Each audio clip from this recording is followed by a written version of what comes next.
Hey Ray, figured trying to do a video response on this would be a little bit easier than trying to type crap out. Um, Especially like I said, I'm doing this on my phone, so trying to type on a phone or my tablet just it's inconvenient and a pain in the butt. So the main points that New York Times article brought up was that conditions kind of suck, which they do, but they only kind of skimmed over the top of it. Pay's not great. Regulation and oversight is sometimes onerous. I mean, can be frustratingly so.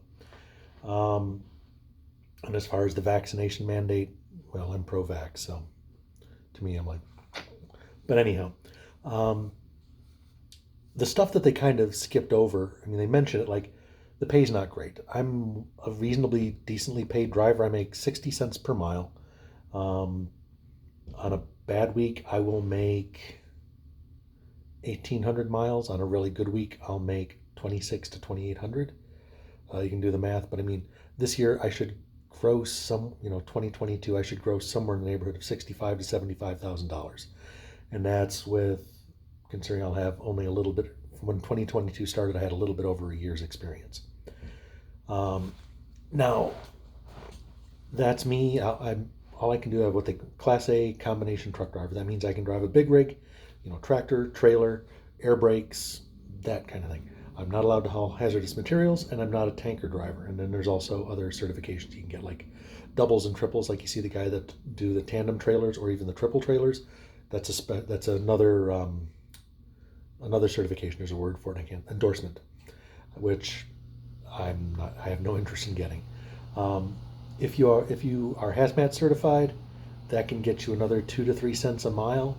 If you're a tanker driver, maybe get you another 1 cent per mile, but um, that's involved. Getting those certifications and endorsements require a lot more work on your part as a driver, a lot more restrictions on you as a driver, and that's just stuff that for 2 to 3 cents a mile, not worth it in my book.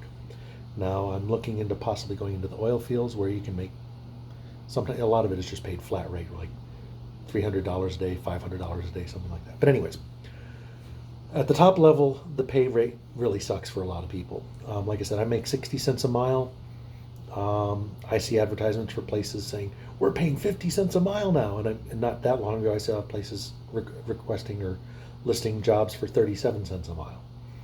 Um, so if you want to say, okay, um, depending on just really rough, um, you take your mile cents per mile and multiply that by 1.2 to get your annual salary. So I get 60 cents a mile, so 1.2 is going to be $72,000 a year. That's a rough estimate.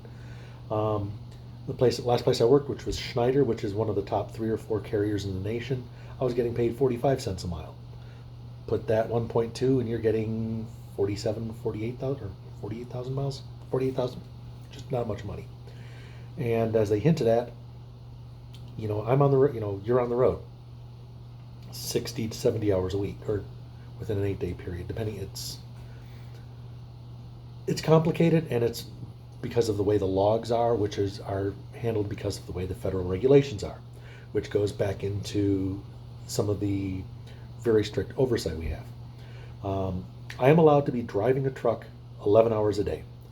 Um, that means from the time I hit the gas pedal and pull out of a parking spot to the time I'm parked for any spot, that's 11 hours total. That doesn't mean that you get 11 hours and then you have a half an hour to find a place to park. That means no, you have to be parked in a spot, stopped um, within 11 hours. You can then have another 3 hours of what's called on duty. Like my first half an hour, 25 minutes a day is what's called doing pre-trip inspection. Doing a pre-trip inspection is, again, mandated by law, and it's a good idea. I mean, it's a best practices thing to do anyways, but it's 20 minutes out of your day that you're spending doing something that maybe you could be doing something else, sleeping, eating, going to the bathroom, shower, whatever. Then within 8 hours, you're allowed to go 11 hours, but you can only drive 8 hours straight. And yes, there are people that do that drive 8 hours straight, um, either because they want to try to get the miles done as quickly as they can, or because there's just not a place to stop or a readily available place to stop. What it requires is within an 8-hour period, you have to take a 30-minute break. You can either be on duty, which means you can be filling your fuel tanks. Filling your fuel tanks goes into your 14-hour on duty time, or you can be off duty, going to eat, take a break, hit the restrooms, whatever. But you have to have a 30-minute break. So again, that gets into the regulations and the stipulations that are required by law. Now, I have a thing in my truck. It's called Qualcomm. It looks like a tablet. It's built into the truck, hardwired into it. It's connected to the GPS, to the engine, and all kinds of other things. It monitors how fast I'm going. It monitors where I'm going. It monitors engine speed. In addition, I've got sensors on the side of my truck that tell me when if I'm hitting a lane mark, if I'm going outside of my lane. If I bump that 3 times within 2 minutes, a nastygram gets sent to my company and says, "Hey, he was potentially driving safely," which then triggers the camera in the front of my truck. It takes 5 seconds before and 10 seconds after. That video clip gets sent to my company, and somebody manually reviews it to see, was this the camera picking up something that shouldn't have? Was it that the truck drifted a little bit too close to one of the lines and it's no big deal, or that I swerved? Now, that's a company requirement, not a national mandate, but it's far from the only thing.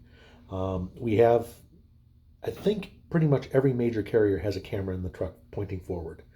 Some of that is to make, so that they can see what's going on if I'm driving like an idiot.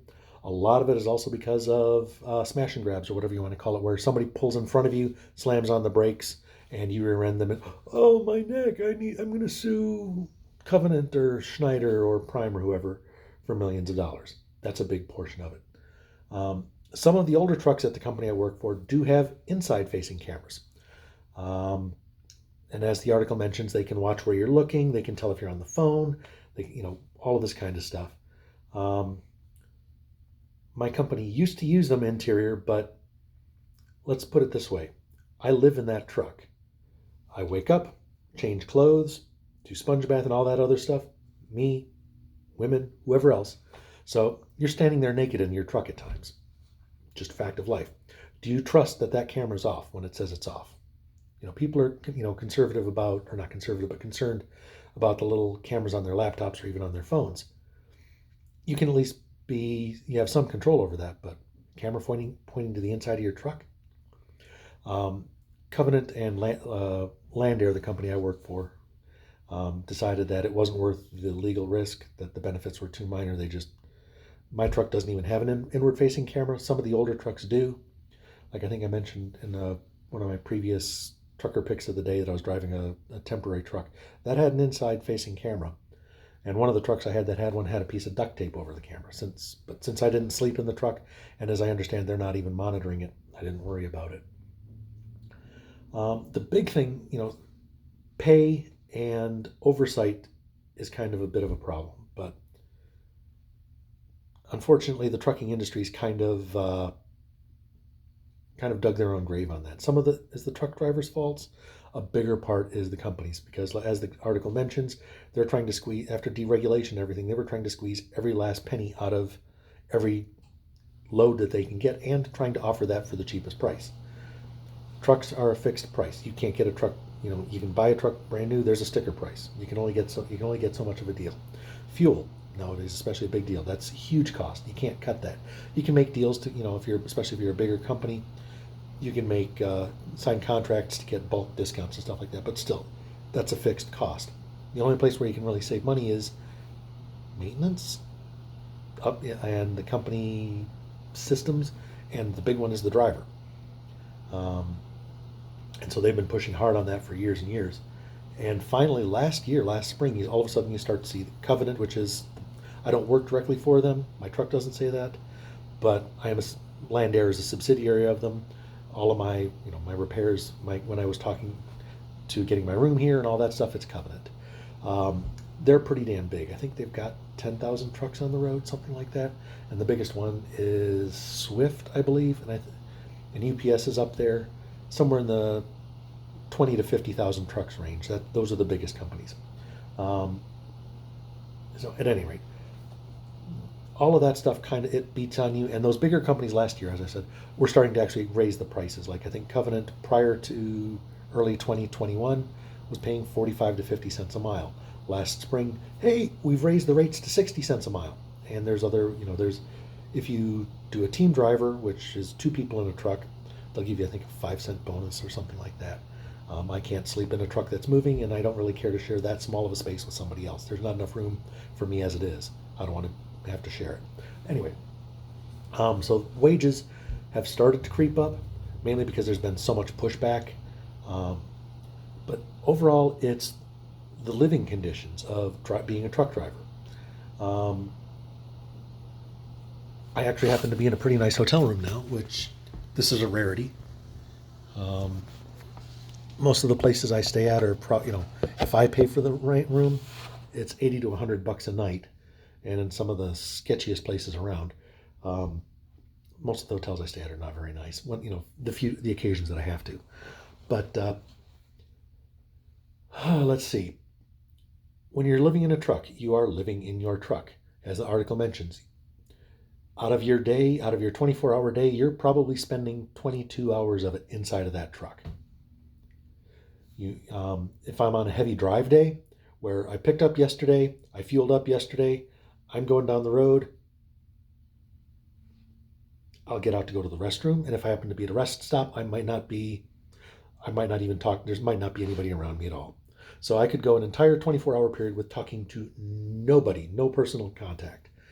A lot of truckers kind of like that, but one thing I can tell you is when you get to a truck stop or a fuel stop, or you're standing in line getting your weight ticket or whatever that, or your subway, the number of truckers that'll just, and I kind of do it too, somebody makes an opening to talk and you're like, hi, and you just, it's very, very lonely at times.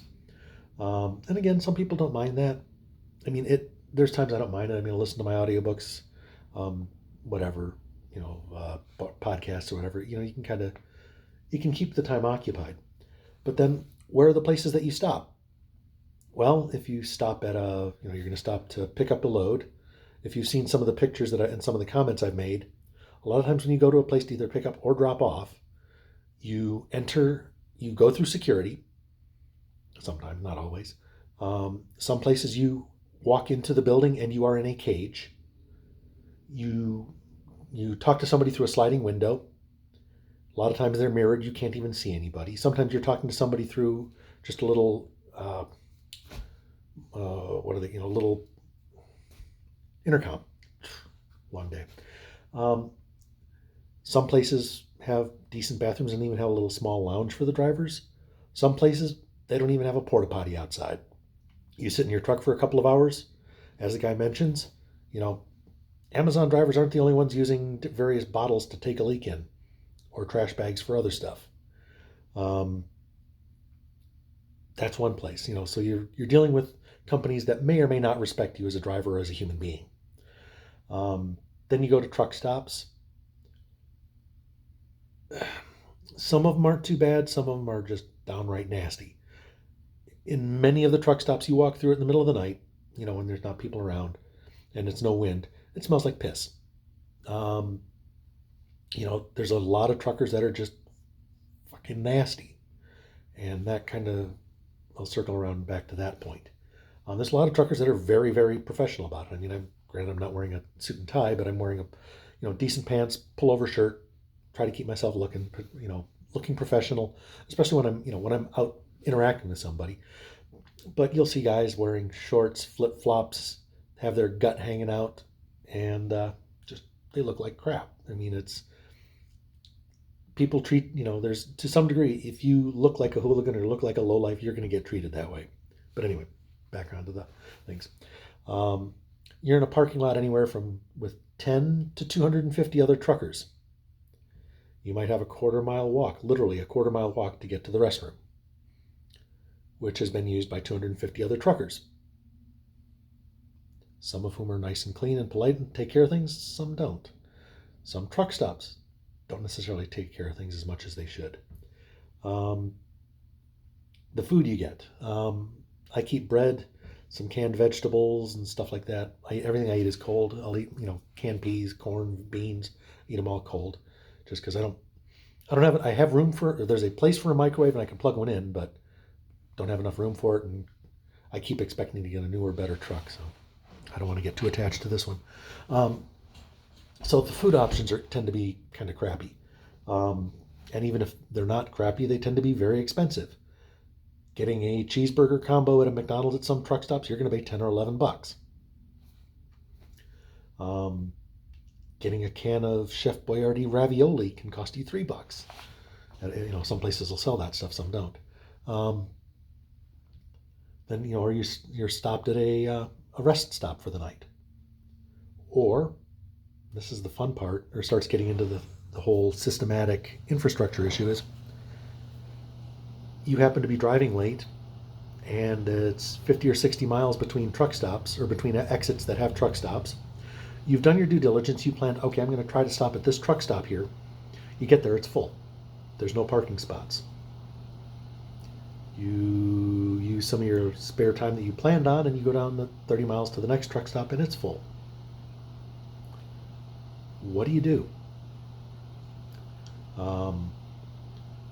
Truckers can use something called personal conveyance, and the laws are very vague, and the trucking companies are given some fairly wide latitude on what they're allowed to do. My company, Land Air / Covenant, we're allowed 59 minutes or 50 miles. We can go on personal conveyance. And the intent of that is you're not allowed to move the load down the road towards your destination. I mean, if the closest place to park is down that way, that's what you do. But what happens if there's places it's 80 to 100 miles between between exits, and a lot of those exits don't have a truck stop. You park on the side of the road. You find a dirt parking lot. You find a construction lot. You go on the on-ramps and off-ramps, which, by the way, in most states is flatly illegal. I think it was West Virginia or Virginia a couple of years back did a study finding out on this one section of interstate how many truckers, how many parking spots did they realistically need, for the amount of truckers that were on the road at any given time. They figured they needed, in this 20 or 40 mile section, they needed 900 parking spots to accommodate the number of truckers. They had about 200. Some states, even though they have laws making it illegal to park on on-ramps and off-ramps, a lot of times the state police and whatnot, they won't hassle you about it. I've never done it simply because my truck company policy is do not stop on the side of the road. A couple of times I've had a piece of gravel come up and hit the truck, or I've rolled over something and I've pulled over on the side of the road, put my hazards on, and I'm just looking to see, do I have a broken airline, do I have a flat tire, anything like that. Evidently somebody's seen that my truck was parked on the side of the road, and I got a call from my manager saying, hey, why were you on the side of the road? And I had to give him a date, time, and an explanation. A lot of trucking companies are nowhere near that much oversight on it, but I mean, it is what it is. There's simply not enough infrastructure. And heaven forbid it's 2:00 in the morning and you have a brown alert. At that time of night, the only good news is that most of the fuel islands where you go to refuel are going to be empty. So even if you're not getting fuel, you pull up, park, run in, hit the restroom, and run back out. What happens if there's no restrooms? You're sure as heck not going to find a place to there's not going to be a place to park if you try to use a rest stop. Not going to happen. If you ever want to see something interesting, go into a rest stop about 10 p.m. at night on a major interstate. Interstate 10, 20, I-75, I-80, I-90, I-95, especially the places out east. You can easily get blocked in if you don't pick your place to park and make sure you're out of the way and whatnot. And if you're not careful, you can block other people in. The infrastructure just isn't there. If you happen to stop on the side of the road and you see plastic bags or plastic bottles full of stuff, don't pick it up. Or if you're on there doing one of the road crews that are picking stuff up, make sure you wear gloves. Just the basic facilities to be a functioning, hygienic human being don't exist as a trucker. They just flat out don't exist, at least not in enough numbers, and often enough to make it practical in a lot of areas.